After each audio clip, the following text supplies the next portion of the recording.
Hello everyone, this is me Ehsan Chaudhary and welcome to my YouTube channel. तो guys, बिना time waste किए चलते हैं वीडियो की तरफ। गाइज़, आज मैं जिस मूवी को एक्सप्लेन करने जा रहा हूँ वो बेसिकली द डिसेंट मूवी 2005 का सीक्वल है। जी हाँ, मूवी का पहला पार्ट रिलीज़ हुआ था 2005 में। इस पर मैं ऑलरेडी एक वीडियो बना चुका हूँ, और अगर आपने मेरी वो वीडियो नहीं देखी तो वीडियो का लिंक मैंने डिस्क्रिप्शन में भी दे दिया है और ऊपर आई बटन में भी आपको वो वीडियो मिल जाएगी। एनीवेज, अब चलते हैं वीडियो की तरफ। तो गाइज़, मूवी स्टार्ट होती है यूएसए के एप्पल चेन माउंटेन से, जहां एक ओल्ड एज आदमी गाड़ी ड्राइव कर रहा होता है, जो शायद रिकवरी सर्विस का ऑफिसर होता है। ड्राइव करते करते अचानक उसकी गाड़ी के सामने एक डियर आता है, जिसकी वजह से उसे गाड़ी रोकनी पड़ती है। उसको गाड़ी रोके हुए ज़्यादा टाइम नहीं गुजरा होता कि अचानक एक लड़की खून में लथपथ उसकी गाड़ी से टकरा के नीचे गिरती है। वो ओल्ड एज आदमी उस लड़की को इस हालत में देख के काफ़ी डर जाता है। नेक्स्ट सीन में एक रेस्क्यू टीम एक केव से बाहर आ रही होती है, और वहीं पे मीडिया वाले भी मौजूद होते हैं, जो कि लास्ट 3 डेज से लापता होने वाली लड़कियों की इन्फॉर्मेशन के लिए रिपोर्टिंग कर रहे होते हैं। इन्हीं लड़कियों में से एक लड़की सेनेटर की पोती होती है, जो अपनी 5 दोस्तों के साथ मिसिंग होती है।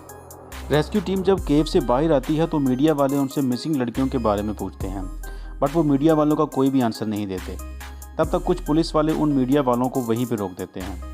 इतने में वहाँ मौजूद शेरिफ वीनस को एक कॉल आती है, जिसकी दूसरी तरफ ऑफिसर लिंच होता है, जो शेरिफ को एक ज़ख्मी लड़की का बताता है। शेरिफ ऑफिसर लिंच को एडवाइस करता है कि तुम एक ट्रैकर डॉग लेके जाओ और जहाँ से वो लड़की मिली है वहाँ से कुछ ढूंढने की कोशिश करो।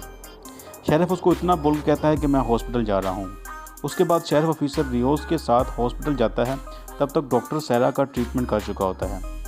शेरिफ डॉक्टर से सैरा की कंडीशन का पूछता है। डॉक्टर शेरिफ को बोलता है कि लड़की इस वक्त रेस्ट कर रही है और मैंने उसको नींद का इंजेक्शन दिया है। तो शेरिफ डॉक्टर से कहता है कि अभी भी 5 लड़कियां मिसिंग हैं और तुमने उसे नींद का इंजेक्शन दे दिया है। डॉक्टर शेरिफ विंस को बताता है कि इसके साथ क्या हुआ है इसको कुछ भी याद नहीं। शेरिफ डॉक्टर से सैरा की इंजरीज का पूछता है तो डॉक्टर उसको बताता है कि वेल, कोई ख़ास और बड़ी चोटें तो नहीं, बस छोटे मोटे स्क्रैचेस हैं। हाँ, अलबत्ता इसके कपड़े खून में काफ़ी लथपथ थे, जो कि इसका अपना नहीं है।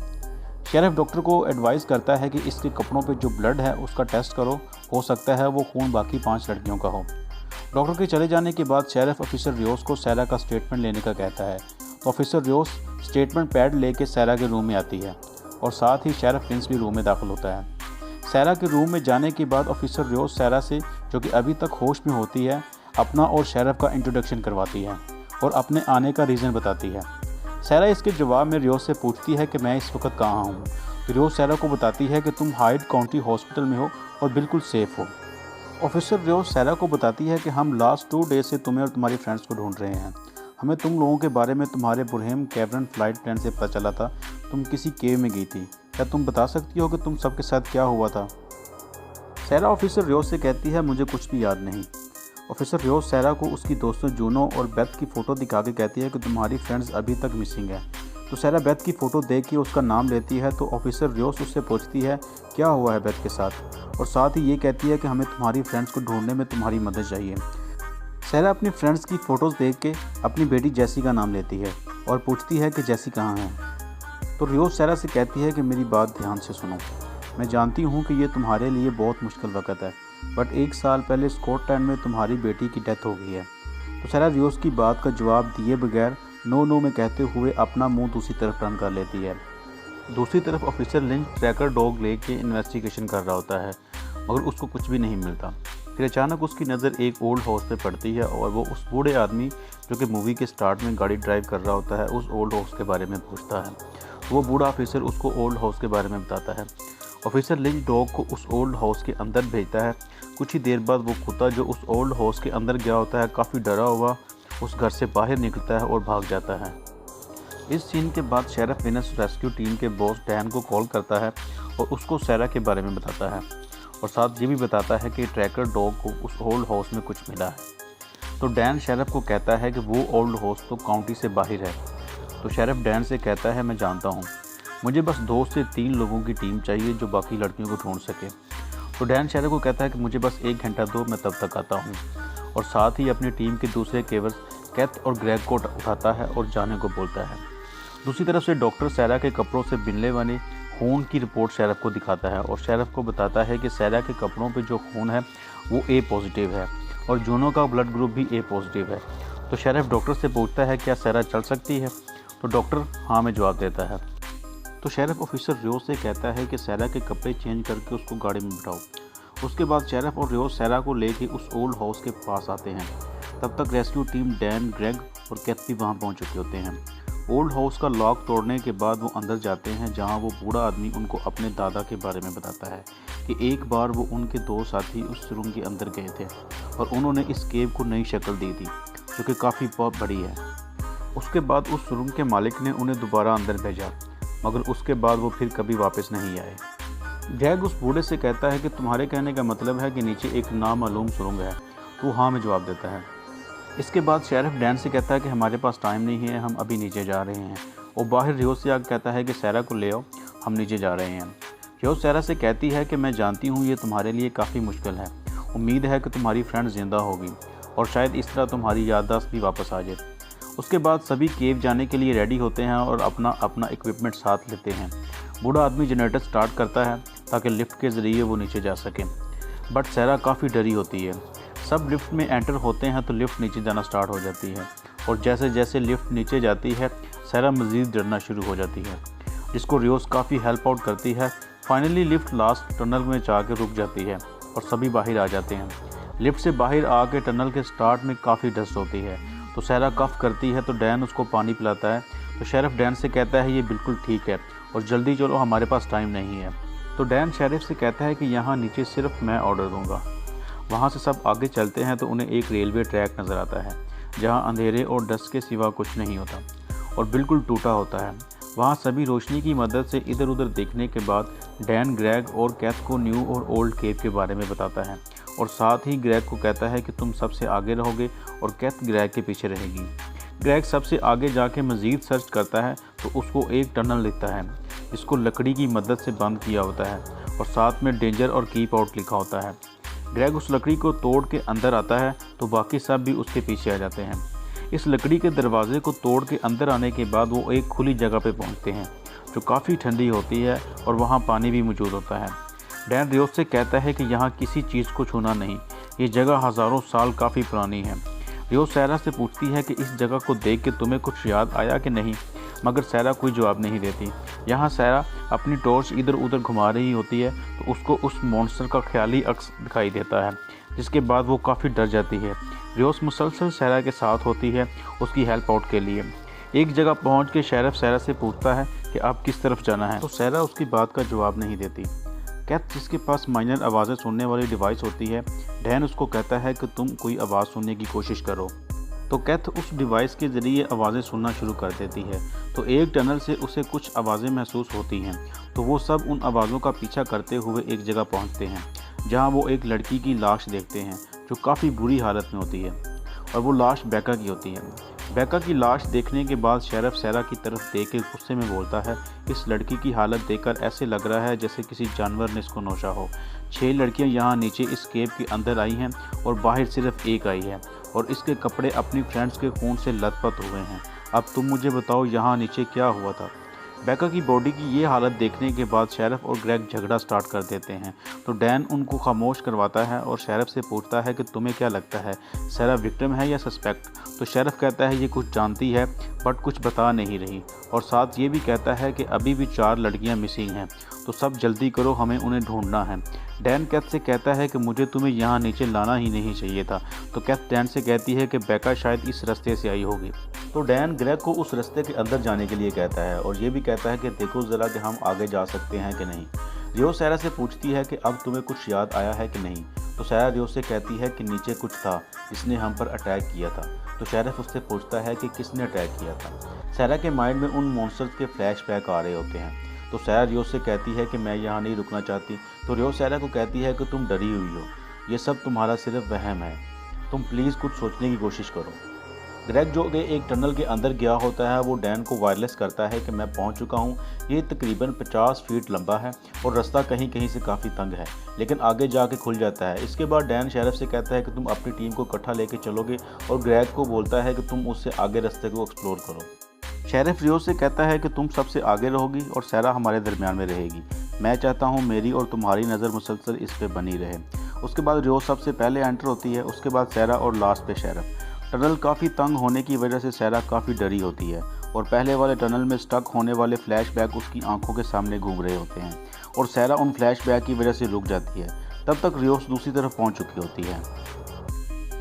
सैरा के रुकने की वजह से शेरिफ जो कि उसके पीछे होता है उसको चलने का कहता है, तो सैरा अपने पैर से उसके मुंह पे किक मारती हुई बाहर निकलती है और बाहर मौजूद रियोस और ग्रेग को भी जख्मी करके भाग जाती है। शेरिफ टनल से बाहर आकर रियोस और ग्रेग से सैरा का पूछता है कि वो किस तरफ गई है, तो वो कोई जवाब नहीं देते। शेरिफ ग्रेग से नाइट विजन कैमरा लेके सैरा को ढूंढने निकल जाता है। तब तक डैन और कैथ भी वहाँ आते हैं और सैरा और शेरिफ का पूछते हैं। डैन कहता है हमें मुश्किल से 5 मिनट हुए हैं यहाँ आए हुए और वो दोनों खो चुके हैं और शेरिफ के पास रेडियो भी नहीं है। इनके दूर निकलने से पहले हम उन्हें ढूंढ लेंगे, लेकिन कोशिश करना सब इकट्ठे रहें। दूसरी तरफ सैरा एक जगह पे जाकर रुक जाती है और वहाँ बैठ के अपनी टॉर्च को ऑफ कर देती है, जबकि शेरिफ उसके पीछे उसको ढूंढ रहा होता है। डैन, ग्रेग, रियोस और कैथ एक साथ उन दोनों को ढूंढ रहे होते हैं और वो चारों जिस जगह होते हैं उस जगह की रूफ स्टेबल नहीं होती। दूसरी तरफ शेरिफ विंस नाइट विजन कैमरे के थ्रू सैरा को ढूंढ रहा होता है, तो वहाँ उस पर मॉन्स्टर अटैक करता है। मॉन्स्टर के अटैक करने की वजह से शेरिफ के हाथ से कैमरा और गन गिर जाती है और वो खुद भी गिर जाता है। शेरिफ के गिरने की वजह से डैन, ग्रेग, रियोस और कैथ चारों जो एक साथ इकट्ठे होते हैं, वहाँ से एक बड़ा सा पत्थर अपनी जगह से स्लिप होता है और डैन, ग्रेग और रियोस पत्थर से बचने के लिए आगे निकल आते हैं, बट कैथ पीछे हट जाती है और पत्थरों के बीच स्टक हो जाती है। डैन कैथ को वायरलेस करता है। कैथ उसको बताती है कि मैं यहाँ पत्थरों में स्टक हो गई हूँ, तो प्लीज़ मुझे निकालने आओ। तो डैन उसको हौसला देता है और कहता है कि मैं तुम्हें निकाल लूँगा, डोंट बी पैनिक। बट वो कैथ को वहाँ से निकालने में नाकाम रहता है। उसके बाद कैथ की टॉर्च बंद होती है, तो वो उसको ऑन करने की कोशिश कर रही होती है, तो अचानक उसकी टॉर्च ऑन होती है तो दूसरी बार वो मॉन्स्टर दिखता है, लेकिन कैथ उसको देख नहीं पाती। डैन, रियोस और ग्रेग एक जगह पहुंचते हैं तो वहां उनको काफ़ी सारी बोन्स पड़ी हुई मिलती हैं और वहीं पे ग्रेग को एक कैमरा भी नज़र आता है। ग्रेग उसको उठा के ऑन करता है तो उसमें हॉली, बेका और जूनो की वीडियो मिलती है और वो तीनों वहीं बैठ के वो रिकॉर्डिंग देखना शुरू कर देते हैं, जिसमें उनको 1 बाय 1 सारी लड़कियाँ नज़र आती हैं। वो रिकॉर्डिंग को फॉरवर्ड करके देख रहे होते हैं और उसी जगह सैरा भी एक बड़े से पत्थर की आड़ में छुप के उनकी आवाज़ें सुन रही होती है। रिकॉर्डिंग देखते देखते फाइनली वो उस स्टेप पे पहुंचते हैं जहां फर्स्ट टाइम मॉन्स्टर उन पर अटैक करता है। अभी वो तीनों ये रिकॉर्डिंग देख ही रहे होते हैं तो डैन ग्रेग से वो कैमरा लेता है और रियोस दूसरी तरफ अपना मुँह घुमाती है, तो हकीकत में वो मॉन्स्टर उन पर अटैक करता है, जिसके बाद वो तीनों अलग अलग भाग जाते हैं। ग्रेग और रियोस दोनों छुप जाते हैं, जबकि डैन जिसके पास कैमरा होता है वो उन दोनों को ढूंढना स्टार्ट कर देता है और साथ उनको बार बार आवाज़ें देता है। डैन की आवाज़ सुन के रियोस भी उसको आवाज़ देती है। इन दोनों की आवाज़ें सुन के एक मॉन्स्टर वहाँ पे आ जाता है, जिसको सैरा देख लेती है। रियोस मुसलसल डैन को आवाज़ें दे रही होती है, तो सैरा रियोस के पीछे से अचानक उसके मुँह पे हाथ रख के उसको नीचे बिठा लेती है, जहाँ पर रियोस पहली बार उस मॉन्स्टर को देखती है, जो कि बिल्कुल उसकी आंखों के सामने होता है पर उन पर अटैक नहीं करता। दूसरी तरफ डैन फिर से रियोस को आवाज़ें देना स्टार्ट करता है, तो वो मॉन्स्टर वहाँ से हट के डैन की आवाज़ के ताकों में चला जाता है। डैन के हाथ में चूँकि नाइट विजन कैमरा होता है, लिहाजा वो आवाज़ों के साथ साथ उस कैमरे के थ्रू रियोस को ढूंढ रहा होता है। तब तक सैरा और रियोस अपनी टॉर्च को ऑफ कर चुकी होती हैं। जैसे ही डैन नाइट विजन कैमरे में सैरा और रियोस को देखता है, उसी टाइम वो मॉन्स्टर उस पर अटैक करके उसको वहीं पे ख़त्म कर देता है। सैरा और रियोस डैन को अपनी आंखों के सामने उस मॉन्स्टर का शिकार होते देख रही होती हैं। डैन को मारने के बाद वो मॉन्स्टर डैन की बॉडी को घसीट के ले जा रहा होता है, तो सैरा चुपके से डैन से बंधा हुआ बैग खींच लेती है। डैन के मरने के बाद रियोस सैरा से उस मॉन्स्टर के बारे में पूछती है, तो सैरा रियोस से कहती है कि फ़िक्र ना करो, ये सिर्फ दिमाग का खेल है। नेक्स्ट सीन में कैथ, जो कि अभी तक उन पत्थरों में स्टक होती है, वो वहाँ से निकलने की कोशिश कर रही होती है, तो उसको कोई आवाज़ महसूस होती है, तो वो डैन और ग्रेग को आवाज़ें देना शुरू कर देती है। तो उसकी आवाज़ें सुन के एक मॉन्स्टर जो वहीं इर्द गिर्द मौजूद होता है उस पर अटैक करने की कोशिश करता है, बट पत्थरों की वजह से वो कैथ पे अटैक नहीं कर पाता। जब उस मॉन्स्टर से कैथ तक नहीं पहुंचा जाता तो वो ज़मीन को खोद कर उस तक पहुंचने की कोशिश करता है। तब तक कैथ भी उसको देख लेती है और वहां से निकलने की कोशिश करती है। जब तक मॉन्स्टर कैथ तक पहुंचता है, कैथ वहां से बाहर निकल चुकी होती है। वो कैथ की टांगे पकड़ लेता है, मगर कैथ अपनी टांगे उससे छुड़वा के एक पत्थर पे अपना ज़ोर से पैर मारती है, तो पत्थर अपनी जगह से स्लिप होकर उस मॉन्स्टर के सर को कुचल देता है। सैरा और रियोस वहाँ से बाहर जाने का रास्ता ढूंढ रही होती हैं, तो वहाँ सैरा रियोस को बताती है कि इन चीज़ों को नज़र नहीं आता और वो आवाज़ को ट्रैक करते हैं। और तुम काफ़ी ऊंचा बोल रही थी। दूसरी तरफ कैथ पत्थरों से निकल के ग्रेग और डैन को ढूंढते हुए ग्रेग तक पहुंच जाती है। कैथ ग्रेग से बाकी सब का पूछती है तो वो उसको बताता है कि हम सब अलग हो गए थे। तभी उनको एक आवाज़ सुनाई देती है तो ग्रेग कैथ को वहाँ से चलने के लिए कहता है। दूसरी तरफ शेरिफ को डैन की बॉडी मिलती है तो वो डैन का वायरलेस सेट ले लेता है। ग्रेग और कैथ जो दोनों एक साथ होते हैं, जब एक दूसरी जगह पहुंचते हैं तो वहाँ भी मॉन्स्टर पहले से मौजूद होता है, तो उससे बचने के लिए वो दोनों एक दूसरे की कमर के साथ कमर लगा के दीवार पर चढ़ जाते हैं, जबकि नीचे वही मॉन्स्टर मौजूद होता है। इतने में शेरिफ जिसके पास रेडियो वायरलेस होता है वो ऑन करके उसमें आवाज़ करता है तो ग्रेग के वायरलेस में उसकी आवाज़ आती है, जिसको सुन के मॉन्स्टर की तवज्जो ग्रेग और कैथ की तरफ हो जाती है। तो ग्रेग और कैथ दोनों मज़ीद ऊपर चढ़ना शुरू हो जाते हैं। वहाँ से ऊपर चल के ग्रेग अपना रेडियो सेट फेंक देता है और मॉन्स्टर का ध्यान भटका देता है। शेरिफ की वायरलेस सुन के कैथ समझ रही होती है ये डैन की वायरलेस थी, तो एक सेफ जगह पे पहुंच के कैथ डैन को वायरलेस करने की कोशिश करती है तो ग्रेग कैथ को बताता है कि डैन मर चुका है, लेकिन कैथ उसकी बात का यकीन नहीं करती। लेकिन ग्रेग उसको कहता है कि मैंने खुद उसको मरते देखा है। कैथ और ग्रेग वहाँ से निकलने के बाद उस खाई के पास पहुँचते हैं जहाँ पहले से ही सैम की बॉडी लटक रही होती है। ग्रेग और कैथ अभी उसको देख ही रहे होते हैं तो उनको पीछे से उन मॉन्स्टर्स के धाड़ने की आवाज़ें आती हैं। तो ग्रेग कैथ से कहता है तुम्हें जंप करके उस बॉडी को पकड़ के दूसरी तरफ जाना होगा। तो कैथ कहती है ये बहुत मुश्किल है, काफ़ी दूर है। बट जब आवाज़ें करीब आना शुरू हो जाती हैं तो कैथ जंप करके सैम की बॉडी के साथ लटक जाती है। इतने में दो मॉन्स्टर्स एक साथ अचानक उन पर हमला करते हैं और एक ग्रेग पे अटैक करता है और दूसरा कैथ पे। जब ग्रेग कैथ को देखता है तो उसके बैग में एक ड्रिल मशीन होती है जिसे वो निकाल के उस मॉन्स्टर पे अटैक करता है और उसको ख़त्म करने के बाद जो मॉन्स्टर कैथ पे अटैक करता है उसकी तरफ छलांग लगा के उसको पकड़ के खाई में गिर जाता है और कैथ सैम की बॉडी को पकड़ के झूलती है और खाई की दूसरी तरफ जाके ग्रेग को आवाज़ें देती है। उसकी ज़ोरदार आवाज़ें सुन के एक मॉन्स्टर उसके पीछे से हमला करके कैथ को भी वहीं ख़त्म कर देता है। दूसरी तरफ सैरा और रियोस बाहर निकलने का रास्ता ढूंढ रही होती हैं तो सैरा पानी में उतरने लगती है। तो रियोस सैरा से कहती है कि मैं नीचे पानी में नहीं जाना चाहती। तो सैरा रियोस से कहती है कि पानी का बहाव हमें यहाँ से बाहर निकालेगा। इतना कह के सैरा पानी में उतर जाती है और रियोस को भी मजबूरन उसके पीछे जाना पड़ता है। पानी से होते हुए वो एक डेड एंड पे पहुंच जाती हैं। तो रियोस सैरा से कहती है कि अब हम यहाँ से बाहर कैसे निकलेंगे। तो सैरा उसका कोई आंसर नहीं देती। वहाँ बैठ के रियोस अपना सेलफोन निकालती है और अपनी बेटी के नाम एक वीडियो मैसेज रिकॉर्ड करती है। तो सैरा रियोस को बोलती है कि तुम अभी तक ज़िंदा हो, ये सब तुम्हें अपनी बेटी के सामने जाके बोलना। अब चलो हमें चलते रहना होगा। दूसरी तरफ शेरिफ पे अचानक एक मॉन्स्टर अटैक करता है तो शेरिफ उसका मुकाबला करते हुए एक खड्डे में गिरता है। मॉन्स्टर शेरिफ पे हमला करने के लिए आगे बढ़ता है तो जूनो पीछे से उस मॉन्स्टर पे अटैक करती है, जिसको शेरिफ विंस पहली बार देखता है। जूनो वहाँ पे दो और मॉन्स्टर्स को मौत के घाट उतारती है। शेरिफ विंस उसको देख के बोलता है कि हम यहाँ तुम्हें बचाने के लिए आए हैं और हमें यहाँ सैरा लेके आई है। नेक्स्ट सीन में सैरा और रियोस एक टनल से गुजर रही होती हैं और उसी टनल की दूसरी तरफ एक मॉन्स्टर होता है जिसको सैरा देख लेती है और उसी टनल के एक होल से एक चूहा निकलता है और सैरा और रियोस की तरफ बढ़ता है। चूहा सैरा के पास से गुजरता है तो सैरा खामोश रहती है, बट जब रियोस चूहे को देखती है तो चिल्लाना शुरू कर देती है, जिसके चिल्लाने की आवाज़ सुन के वो मॉन्स्टर उन दोनों की तरफ तेज़ी से रेंगना शुरू कर देता है। सैरा जिस होल से चूहा निकलता है उस होल में घुस जाती है, जबकि रियोस उसके पीछे होती है। तो जब तक रियोस उस होल तक पहुंचती है तब तक वो मॉन्स्टर भी रियोस के सामने होता है। सैरा उस होल से अपना हाथ बाहर निकालती है और उसके हाथ में फायर फ्लायर होता है। वो उस मॉन्स्टर के मुंह के सामने करती है जिससे वो मॉन्स्टर पीछे हट जाता है और सैरा रियोस को उसी होल में खींच लेती है और वो दोनों सीधी गंदे पानी में गिर जाती हैं। इसमें थोड़ी देर बाद वो मॉन्स्टर भी छलांग लगा देता है। पानी में पहले वो रियोस पे हमला करता है तो सैरा उस पर पीछे से हमला करके रियोस से दूर करती है। वो फिर रियोस पे अटैक करता है तो सैरा अगेन उसके पीछे से हमला करती है तो वो रियोस को छोड़ के पानी में डूब जाता है। मगर कुछ सेकंड्स के बाद वो फिर पानी से निकलता है और सैरा पर हमला करता है। इस बार रियोस उसके पीछे से वार करती है और वो वहीं मर जाता है। वहाँ से निकलकर सैरा और रियोस एक जगह रुकती हैं तो रियोस सैरा से इस केव का पूछती है। तो सैरा रियोस को बताती है कि यहाँ हम सबको लाने वाली जूनो है, वो इस जगह को एक्सप्लोर करना चाहती थी। रियोस सैरा से जूनो और उसके बारे में पूछती है तो सैरा रियोस को बताती है कि उसका मेरे हस्बैंड के साथ अफेयर था। रियोस फिर सैरा से पूछती है कि जूनो के साथ क्या हुआ, तो सैरा उसको बताती है उसने मेरी फ्रेंड बेथ को अकेले मरता हुआ छोड़ दिया। तो आखिरी बार जब वो मॉन्स्टर्स हम दोनों पर अटैक करने के लिए आए तो मैं उसको ज़ख्मी करके उसको वहीं छोड़ के आ गई।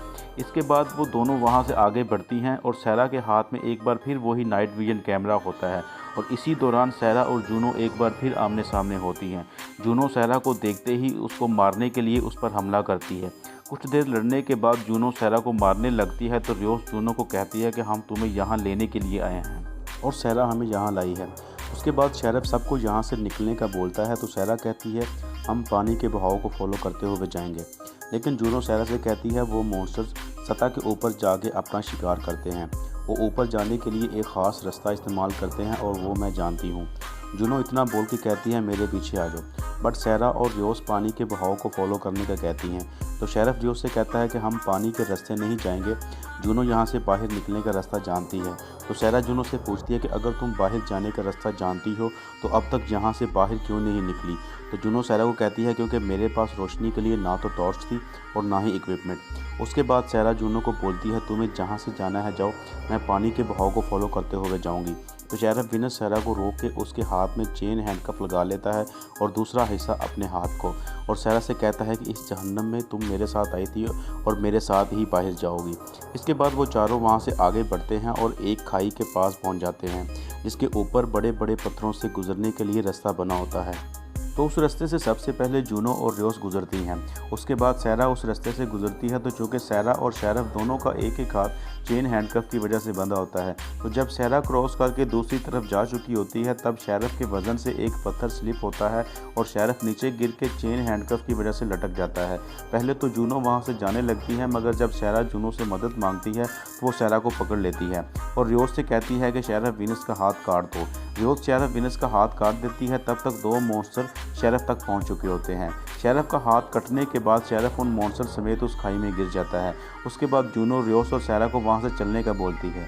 वहां से निकलने के बाद फाइनली वो एक जगह पे पहुंचती हैं जहां पे उनको बाहर जाने का रास्ता और दिन की रोशनी नज़र आती है, मगर वहां पे ऑलरेडी 3 मॉन्स्टर मौजूद होते हैं। वो तीनों बिना कोई आवाज़ किए गुजर रही होती हैं कि अचानक ग्रेग जूनो का बाजू पकड़ने की कोशिश करता है, जिससे जूनो डर जाती है और चीखना शुरू कर देती है। तो उसके चिल्लाने की वजह से उन मॉन्स्टर्स का ध्यान उनकी तरफ हो जाता है। उसके बाद वो तीनों बड़ी हिम्मत के साथ उन मॉन्स्टर्स का मुकाबला करती हैं। सैरा और रियोस तो वहाँ 2 मॉन्स्टर्स को ख़त्म कर देती हैं, बट जूनो जिसका मुकाबला कर रही होती है वो काफ़ी तगड़ा होता है। तो सैरा जूनो को उस मॉन्स्टर से बचाने के लिए जाती है जिसका हाथ जूनो की गर्दन पर होता है और वो अपने पंजे से जूनो का गला काट देता है। तब तक सैरा भी उस मॉन्स्टर को काबू कर चुकी होती है, मगर जूनो मरते मरते उस मॉन्स्टर को भी अपने साथ मौत के घाट उतार देती है। सैरा जूनो के पास आती है और जूनो सैरा से माफ़ी मांगने के बाद दम तोड़ देती है। पास खड़ी रियोस सैरा से वहाँ से जाने के लिए कहती है। रियोस सैरा को वहाँ से निकलने का बोल के जैसे ही पीछे मुड़ती है तो 4 से 5 और मॉन्स्टर्स को देख के वहीं बैठ जाती है।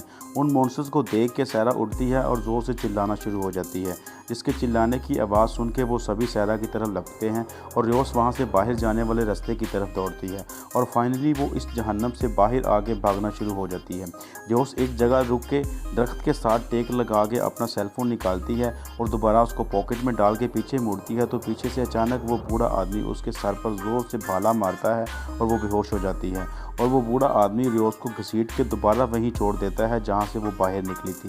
सो गाइज, मेरी ये वीडियो आपको कैसी लगी कमेंट सेक्शन में ज़रूर बताइएगा। वीडियो अच्छी लगी हो तो लाइक एंड शेयर करना मत भूलिएगा। चैनल पर पहली बार आए हैं तो चैनल को सब्सक्राइब करके साथ में दिए गए बेल आइकन को प्रेस करके ऑल पे क्लिक कर दें, ताकि आपका और मेरा ये मोहब्बतों भरा साथ यूँ ही बना रहे। और अगर आप मूवीज़ लवर हैं तो आपको मेरी इस तरह की मज़ीद वीडियोस फ्यूचर में भी मिलती रहें।